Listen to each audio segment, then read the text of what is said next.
Hola, mi nombre es Irene Tisilioni.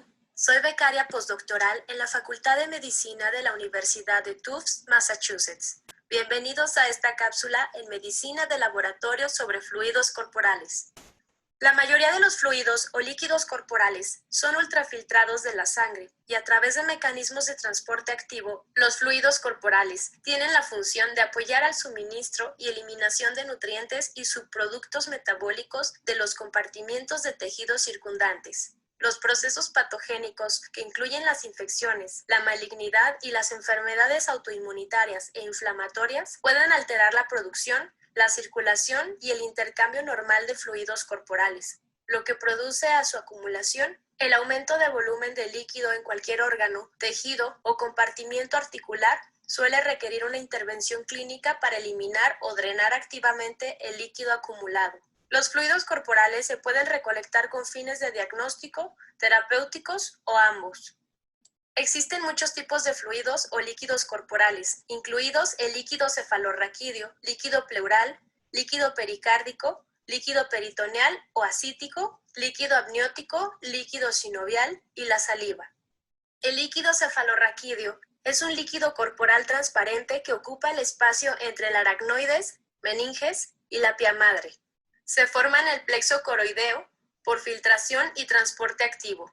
Las proteínas son en gran parte excluidas del líquido cefalorraquídeo por la barrera de sangre LCR. Las proteínas que obtienen acceso al líquido cefalorraquídeo llegan principalmente al líquido cefalorraquídeo por transporte dentro de las vesículas pinocíticas que atraviesan las células endoteliales capilares. En adultos normales, el volumen de líquido cefalorraquídeo es de 125 a 150 mililitros. Los adultos normales producen 20 mililitros de líquido cefalorraquídeo por hora.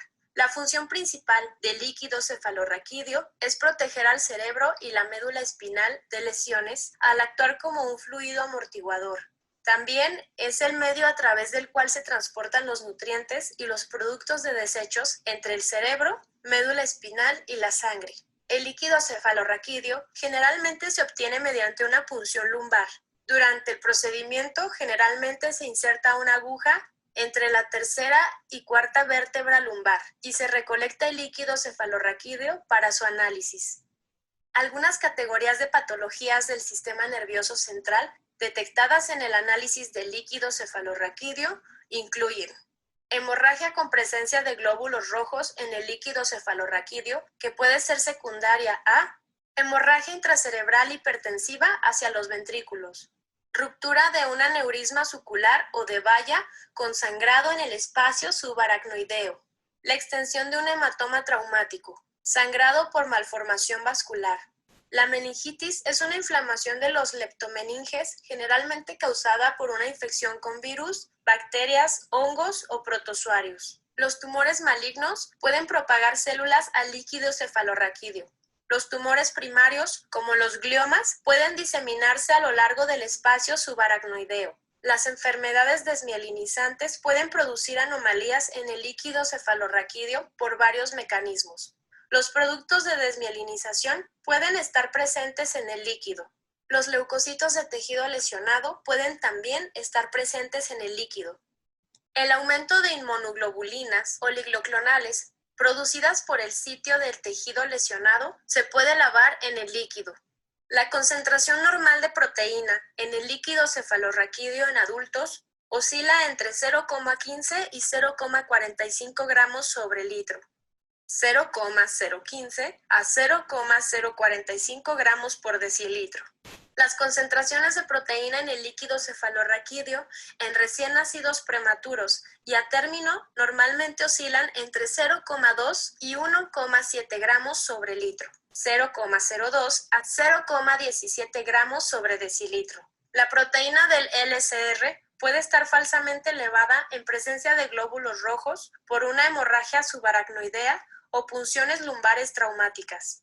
Las elevaciones en la concentración de proteína en el líquido cefalorraquídeo ocurren cuando la inflamación compromete la barrera sangre LCR o en condiciones en las que las proteínas se sintetizan localmente.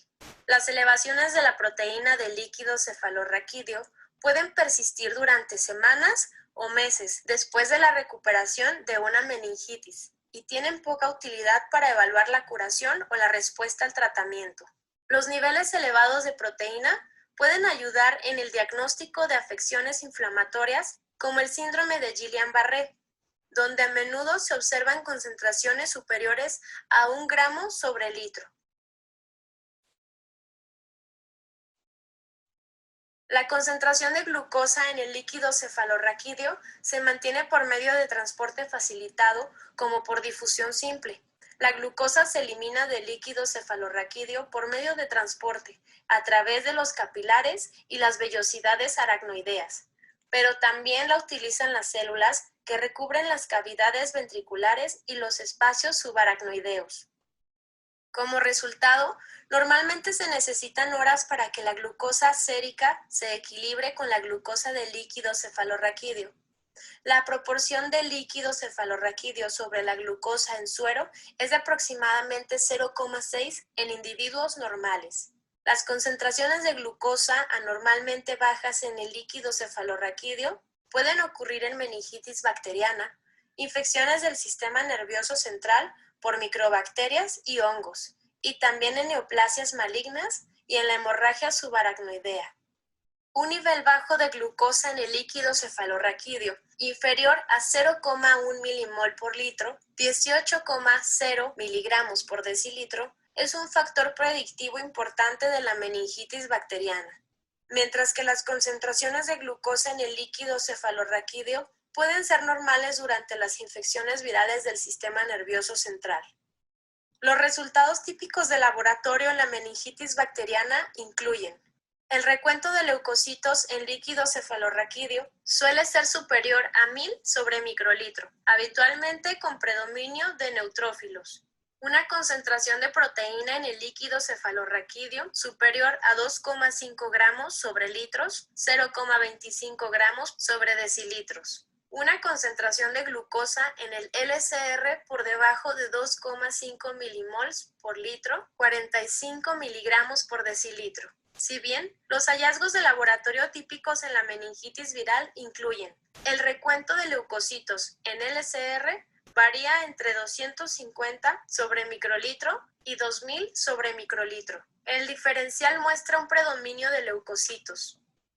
La concentración de proteína en el líquido cefalorraquídeo es inferior a 1,5 gramos sobre litro, 0,15 gramos sobre decilitro. Se ha estimado que una concentración de proteína en el LCR mayor que 2,2 gramos sobre litro, 0,22 gramos sobre decilitro, reduce la probabilidad de infección viral al 1% o menos. La concentración de glucosa en el líquido cefalorraquídeo puede ser superior al 50% de la concentración sérica.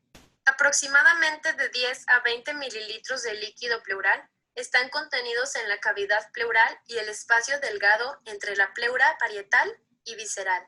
Un derrame pleural ocurre cuando la formación de líquido excede su eliminación, lo que resulta en la acumulación de exceso de líquido en el espacio pleural. El líquido pleural normalmente se origina en los capilares de la pleura parietal, se filtra hacia la cavidad pleural y luego se absorbe por los nódulos linfáticos parietales. Varias fuerzas diferentes promueven o se oponen a la filtración de líquidos. El movimiento neto de líquido desde los capilares pleurales al espacio pleural depende de la magnitud de estas fuerzas compensatorias. La presión hidrostática en el capilar promueve el movimiento de líquido fuera del vaso y hacia el espacio pericapilar, mientras que la presión osmótica coloidal dificulta el movimiento del líquido fuera del capilar. Asimismo, las presiones osmóticas, hidrostáticas y coloidal en el espacio pericapilar comprenden las fuerzas opuestas que actúan sobre el líquido dentro de la región pericapilar. La toracocentesis, que se refiere a la aspiración del líquido pleural con una aguja o jeringa, se realiza con fines diagnósticos o terapéuticos. Los derrames pleurales se califican en transudativos y exudativos. Los derrames pleurales transudativos se desarrollan cuando se alteran los factores sistémicos que influyen en la formación o absorción del líquido pleural. Los derrames pleurales exudativos se desarrollan cuando la inflamación altera la permeabilidad de los capilares en la cavidad pleural. Muchas enfermedades y afecciones pueden provocar la formación del derrame pleural. Diferenciar los trasudados de los exudados ayuda a reducir el diagnóstico diferencial y guiar la terapia. Aquí se muestran unos ejemplos. La toracocentesis está indicada para cualquier paciente que tenga cantidades anormales de líquido acumuladas en el espacio pleural. En los casos en los que la etiología de un derrame se pueda concluir razonablemente a partir de circunstancias clínicas, por ejemplo, en insuficiencia cardíaca congestiva, el procedimiento puede aplazarse para observar la respuesta al tratamiento. Puede ser necesario repetir la toracocentesis para establecer un diagnóstico cuando los estudios iniciales no lo hagan. La toracocentesis terapéutica también puede estar indicada para aliviar los síntomas derivados de derrames pleurales grandes. La apariencia del líquido es una herramienta inespecífica en la evaluación del líquido pleural que puede aportar información sobre la etiología del derrame pleural. La mayoría de los trasudados son líquidos transparentes, de color pajizo claro, inodoros y no viscosos. Una apariencia sanguinolenta homogénea reduce el diagnóstico diferencial a malignidad, embolia o trauma. Un aspecto blanco lechoso indica quilotórax o pseudoquilotórax. Una apariencia de pus indica empiema pleural y un aspecto amarillo verdoso derrames de artritis reumatoide. El paso inicial en la evaluación bioquímica de los derrames pleurales es determinar si son trasudativos o exudativos. En la práctica clínica, los criterios de Light han sido ampliamente aceptados para este propósito durante los últimos 40 años. De acuerdo con los criterios de Light, existe un derrame exudativo si se cumplen una o más de las siguientes condiciones. 1. Niveles séricos de proteínas del líquido pleural sobre proteína mayor a 0.5. 2. Deshidrogenasa láctica, DHL, en líquido pleural sobre DHL, en suero superior a 0,6. 3. Nivel de deshidrogenasa láctica en el líquido pleural superior a 2/3 del límite superior normal para la deshidrogenasa láctica sérica. Una vez que un derrame pleural se caracteriza como un exudado, el siguiente desafío es identificar su etiología. Dependiendo de la presentación clínica, los derrames exudativos necesitan pruebas adicionales. En general, la mayoría de los exudados tienen leucocitos mayores que 500/106 sobre litro. El predominio de neutrófilos puede ocurrir en procesos inflamatorios agudos como derrames paraneumónicos, tuberculosos, embolia pulmonar e infecciones virales. Un pH mayor que 7.3 se presenta en estados inflamatorios, mientras que un pH inferior a 7.2 en pacientes con un derrame paraneumónico indica la necesidad de drenaje por sonda. La determinación de triglicéridos y colesterol es útil en el diagnóstico de quilotórax y pseudoquilotórax. La actividad elevada de la adenosina deaminasa es un marcador sensible y específico para el diagnóstico de derrames pleurales tuberculosos con una sensibilidad del 92% y una especificidad del 90% en un punto de corte de 40 unidades sobre litro. La amilasa del líquido pleural elevada se encuentra en pacientes con enfermedades pancreáticas, cirrosis hepática y rotura esofágica. El espacio pericárdico normalmente contiene de 15 a 50 mililitros de líquido, que es esencialmente un ultrafiltrado de plasma. Se cree que el líquido se origina en el pericardio visceral y sirve como lubricante para las capas viscerales y parietal del pericardio. El derrame pericárdico es una cantidad anormal de líquido en el espacio pericárdico. Puede ser agudo o crónico. Los derrames pueden deberse a trastornos locales o sistémicos. El líquido pericárdico generalmente se recolecta para analizarlo mediante pericardiocentesis. Los derrames pericárdicos pueden clasificarse en derrames trasudativos y exudativos. Un derrame trasudativo es el resultado de alteraciones sistémicas en la formación normal de líquido o drenaje linfático, como insuficiencia cardíaca congestiva, mixedema y síndrome nefrótico. Los derrames exudativos reflejan procesos inflamatorios, infecciosos, malignos, autoinmunes dentro del pericardio, como tuberculosis, empiema pleural y derrames malignos. La pericardiocéntesis está indicada en pacientes con taponamiento cardíaco. El líquido pericárdico también se puede analizar con fines de diagnóstico. El taponamiento cardíaco es una afección en la que una acumulación de líquido dentro del pericardio crea una presión excesiva que luego impide que el corazón se llene normalmente de sangre. Esto puede disminuir de una manera crítica la cantidad de sangre que se bombea desde el corazón, lo que puede ser letal. La eliminación del exceso de líquido revierte este peligroso proceso. Ejemplos de la necesidad de análisis de fluidos incluyen diferenciar si una acumulación de fluidos dentro del pericardio se debe a una infección, diseminación del cáncer o posiblemente a una condición autoinmune. El líquido turbio es indicativo de infección o malignidad. El líquido sanguinolento sugiere una etiología maligna o tuberculosa, mientras que un aspecto lechoso se debe a la presencia de quilopericardio. Un conteo de glóbulos blancos total, WBC, mayor que 10.000 sobre microlitro, con predominio de neutrófilos, puede sugerir pericarditis bacteriana, tuberculosa o maligna. Además, el examen citológico, así como los frotis bacteriológicos y los cultivos de líquido, son las principales pruebas de laboratorio utilizadas en las investigaciones iniciales de derrames pericárdicos de etiología poco clara. El líquido peritoneal o ascítico es un líquido de color pajizo, elaborado en la cavidad abdominal que lubrica la superficie del tejido que recubre la pared abdominal y la cavidad pélvica. La acumulación de este líquido dentro de la cavidad peritoneal se llama derrame peritoneal o ascitis. El volumen de derrame suele ser mayor que 50 mililitros. El líquido peritoneal transudativo es producido por capilares viscerales y es drenado a través del sistema linfático diafragmático. El líquido peritoneal exudativo es rico en proteínas y restos celulares de desecho debido al aumento de la permeabilidad de los capilares, generalmente como resultado de la inflamación.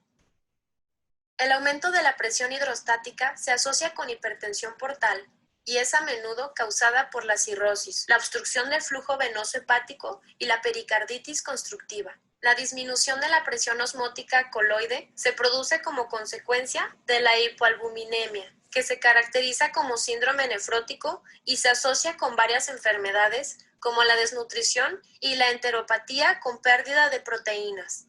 Otra causa importante de derrame peritoneal es la malignidad con el adenocarcinoma, el carcinoma epidermioide, el melanoma y el mesotelinoma. Las infecciones a menudo se asocian con afecciones como la tuberculosis. Varias causas incluyen enfermedades como la ascitis quilosa. El líquido peritoneal se obtiene mediante la paracéntesis, un procedimiento en el que se inserta una aguja o un catéter en la cavidad abdominal para extraer el líquido que se ha recolectado. La paracéntesis está indicada para aliviar la presión abdominal de derrames peritoneales, diagnosticar peritonitis bacteriana espontánea, cáncer metastásico y sangre en la cavidad peritoneal por traumatismos. Una apariencia turbia del líquido peritoneal generalmente es causada por una infección abdominal y se acompaña de un mayor número de neutrófilos. La apariencia lechosa del líquido peritoneal es característica de un alto contenido de triglicéridos. El líquido peritoneal sanguinolento, si no es causado por una punción traumática, indica malignidad, pancreatitis o traumatismo abdominal. La apariencia en color parecido al té indica pancreatitis. La evaluación bioquímica de los derrames peritoneales comienza con la identificación de la presencia o ausencia de hipertensión portal mediante el uso del gradiente de albumina sérica líquido de ascitis.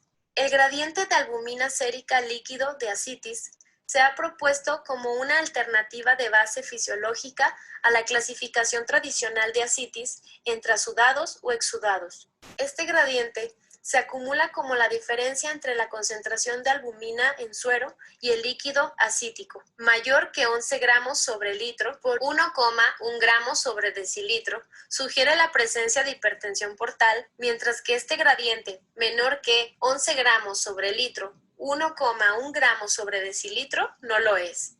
Después de diferenciar la ascitis en dos categorías amplias, los análisis bioquímicos específicos pueden ser útiles para una evaluación adicional de la etiología de la ascitis. La proteína total mayor de 25 gramos sobre litro por 2.5 gramos sobre decilitro ayuda a diferenciar algunas causas de ascitis de gradiente alto. El recuento de leucocitos polimorfonucleares mayor que 250 por 106 sobre litro se utiliza para hacer un diagnóstico presuntivo de peritonitis bacteriana espontánea. Se ha reportado glucosa baja en peritonitis tuberculosa, carcinomatosis y peritonitis bacteriana espontánea, debido al consumo de leucocitos o bacterias. Valores marcadamente elevados de amilasa superiores a 2.000 unidades sobre litro son útiles para identificar la ascitis pancreática, la perforación intestinal y la ruptura del pseudoquiste. La ascitis quilosa se puede diferenciar de los derrames pseudoquilosos por su alta concentración de triglicéridos. La concentración de urea o creatinina superiores a las séricas indican la ruptura de la vejiga urinaria. La determinación de adenosina desaminasa ha demostrado ser una herramienta de diagnóstico rápido en la tuberculosis peritoneal con una sensibilidad del 100% y una especificidad del 97%, con un punto de corte de 39 unidades sobre litro. El líquido amniótico es un líquido claro, acuoso y ligeramente amarillento que rodea al feto durante el embarazo y está contenido en el saco amniótico. El saco amniótico tiene una membrana interna y externa. La membrana interna, que se llama amnios, contiene el líquido amniótico y el feto. El líquido amniótico tiene numerosas funciones que incluyen proporcionar protección al feto contra lesiones externas como golpes o movimientos súbitos. Permite el movimiento fetal. Estabiliza la temperatura y permite un correcto desarrollo pulmonar. El volumen del líquido amniótico aumenta a medida que se desarrolla el feto, hasta un máximo de 800 mililitros, aproximadamente a las 34 semanas de gestación, y disminuye alrededor de 600 mililitros a las 40 semanas de un embarazo a término. El líquido amniótico se obtiene mediante amniocentesis para diagnosticar anomalías cromosómicas fetales después de que otras pruebas como la ecografía o los biomarcadores hayan determinado una probabilidad significativa de que el feto se vea afectado por un problema cromosómico. Otras pruebas de diagnóstico realizadas mediante amniocentesis determinan la madurez pulmonar fetal y evalúan la aloinmunización. Las indicaciones terapéuticas para la amniocentesis incluyen la administración directa de medicamentos al feto y la liberación de la presión intrauterina en presencia de polindramnios. Se obtienen aproximadamente 10 mililitros de líquido amniótico mediante amniocentesis guiada con ultrasonido. Se inserta una aguja larga y delgada a través del útero hasta el saco amniótico con cuidado de no contaminarse con sangre. La amniocentesis se realiza de manera segura después de la semana 14 de gestación. Una cantidad excesiva de líquido amniótico se denomina polidramnios, lo que indica que el sufrimiento fetal se asocia a menudo con trastornos del tubo neural. Una cantidad reducida de líquido amniótico se llama oligohidramnios y se asocia con disfunción placentaria, rotura de membranas y anomalías fetales. La eritroblastosis fetal es una enfermedad hemolítica del feto y es causada por anticuerpos maternos dirigidos contra los antígenos de los eritrocitos fetales. Una de las consecuencias de la eritroblastosis fetal es el aumento de la concentración de bilirrubina en el líquido amniótico. El líquido amniótico es incoloro en apariencia, pero también puede tener un ligero color amarillo. El líquido amniótico con rayas de sangre indica punción traumática, trauma abdominal y hemorragia intraamniótica, mientras que el líquido amarillo indica enfermedad por incompatibilidad de RH. Una apariencia de color verde oscuro indica meconio y un color marrón rojizo oscuro indica muerte fetal. La determinación de bilirrubina en el líquido amniótico es un método indirecto para evaluar el nivel de anemia en el feto. Niveles normales muy bajos, 2,7 a 3,1 microcol sobre litro, 0,16-0,18 miligramos sobre el decilitro, que alcanzan su punto máximo alrededor de las 19 a 22 semanas. El líquido sinovial es un líquido muy viscoso de incoloro a amarillo, que no se coagula. Se encuentra en las cavidades articulares y se forma como un ultrafiltrado de plasma a través de las membranas sinoviales. Su función es aportar nutrientes al cartílago, actuar como lubricante para las superficies articulares y eliminar los productos de desecho. El volumen normal de líquido en la articulación de la rodilla es de 3 a 4 mililitros. El líquido sinovial se recolecta para su análisis mediante artrocéntesis. El aumento del volumen del líquido sinovial puede ser el resultado de una variedad de procesos patológicos. Dichos líquidos sinoviales a menudo se clasifican patológicamente en 4 grupos: no inflamatorios, como artrosis y neuropatía; inflamatorios, como la artritis reumatoide; sépticos, como infección bacteriana o fúngica; y hemorrágicos, como hemofilia y traumatismos. El análisis del líquido sinovial proporciona información de diagnóstico importante en la enfermedad articular. El sitio más común de acumulación de líquido sinovial es la rodilla. La artrocéntesis se puede realizar de forma diagnóstica para la evaluación de la sospecha de artritis séptica, artritis inducida por cristales y artritis inexplicable como derrame sinovial, o para aliviar el dolor de manera terapéutica, drenar el derrame o inyectar medicamentos. El análisis de rutina del líquido sinovial debe incluir una inspección general del líquido sinovial para evaluar el volumen, la viscosidad, la claridad y el color, así como la evaluación microscópica por la tinción de Gram, el recuento celular y la detección de cristales. El líquido normal tiene menos de 3.5 mililitros de volumen, es muy viscoso, transparente y es de incoloro a amarillo claro. El líquido no inflamatorio tiene más de 3,5 mililitros de volumen, es muy viscoso, transparente y amarillo. Los fluidos inflamatorios y sépticos son turbios y amarillos sobre verdes. El líquido hemorrágico es turbio con baja viscosidad y rojo, marrón o xantocrómico. El reencuentro celular y el diferencial ayudan a distinguir el líquido no inflamatorio del inflamatorio. Un recuento de leucocitos superior a 50.000 sobre microlitro es indicativo de artritis séptica. Un recuento de células en el rango de 2000 WBC del acrónimo en inglés conteo de glóbulos blancos total sobre microlitro es un punto de corte propuesto para distinguir la artritis inflamatoria de la no inflamatoria. La tinción de Gram y el cultivo del líquido sinovial son la piedra angular del diagnóstico de artritis séptica. Se ha estimado que la sensibilidad del cultivo es de 90% para la artritis bacteriana. La muestra debe examinarse con un microscopio de luz polarizada en busca de cristales de urato monosódico y pirofosfato de calcio. Incluso si se encuentran cristales, la muestra debe analizarse para la tinción de Gram y el cultivo, ya que es posible tener la coexistencia de artritis cristalina y séptica. La saliva es una mezcla de fluidos orales que incluyen secreciones de las glándulas salivales, material celular y restos de comida. La saliva contiene moléculas que normalmente se encuentran en el suero y que llegan a la saliva por varios mecanismos, incluidas las rutas intracelulares como la difusión pasiva, mientras que las rutas extracelulares incluyen la ultrafiltración en uniones estrechas entre las células.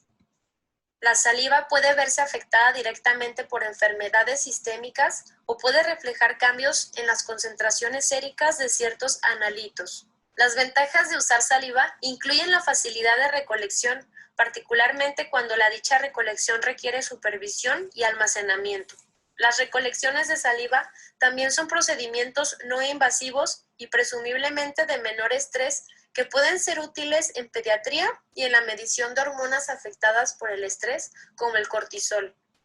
Las desventajas del análisis de la saliva incluyen los bajos niveles de analitos presentes en comparación con el suero, la contaminación de la cavidad oral antes de la recolección y la viscosidad del líquido. La saliva es un flujo biológico útil para realizar la detección de anticuerpos, incluidos Helicobacter pylori, la enfermedad de Lyme, paperas y sarampión, así como anticuerpos contra el VIH tipo 1. La saliva también se puede utilizar para cuantificar los niveles de varias hormonas, como lo son los esteroides. Las hormonas salivales pueden representar los niveles de hormonas libres o no unidas a proteínas.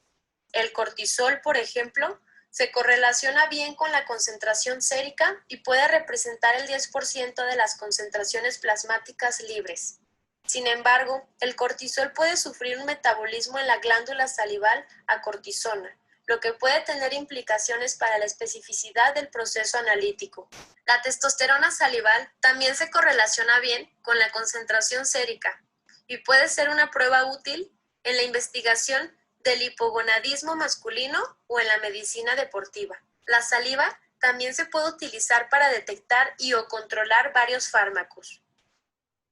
La presencia de un fármaco en la saliva está influenciada por las características físico-químicas de la molécula del fármaco. La difusión pasiva de pequeñas moléculas no ionizadas es el principal mecanismo por el cual un fármaco aparecerá en la saliva. Dado que las proteínas de unión no atraviesan la membrana debido a su tamaño, solo la fracción no unida del fármaco en el suero está disponible para su difusión en la saliva. En esta diapositiva se muestran las referencias utilizadas en esta presentación. Las declaraciones y o posibles conflictos de interés se describen en esta diapositiva. Gracias por acompañarme en esta cápsula en medicina de laboratorio sobre fluidos corporales. Soy Irene Tisilioni.